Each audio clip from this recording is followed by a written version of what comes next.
দেশে জ্বালানি তেলের সংকট কাটবে কবে বলে মন্তব্য করেন ভোগান্তিতে পড়া চালকরা।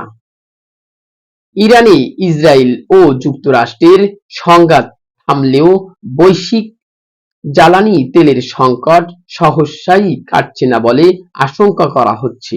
৪০ দিনের এই যুদ্ধে থেমে গিয়েছিল বিশ্বের ২০% জ্বালানি পরিবহনের রুট হরমুজ প্রণালী। এই যুদ্ধে শুধু রক্ত ঝরেনি, দিনের পর দিন জাহাজ আটকে থাকায় ভেঙে পড়েছে বিভিন্ন দেশের অর্থনীতিও। দীর্ঘ সময় অপেক্ষা করেও কাঙ্ক্ষিত তেল মিলছে না পাম্পে। যুদ্ধের অজুহাতে হঠাৎ করে বাংলাদেশেও বেড়ে যায় জ্বালানি তেলের হাহাকার। ডিপো আর পাম্প মালিকদের পাল্টাপাল্টি অভিযোগের মাঝে অপেক্ষা শেষ হয় না সাধারণ মানুষের। জ্বালানি তেলের জন্য ভোগান্তি যেন নিত্যদিনের। শহরের বিভিন্ন স্থান ঘুরে দেখা গেছে তেলের জন্য পাম্পে পাম্পে দীর্ঘ লাইনে যানবাহন চালকরা ভোগান্তিতে পৌঁছে চরম পর্যায়ে।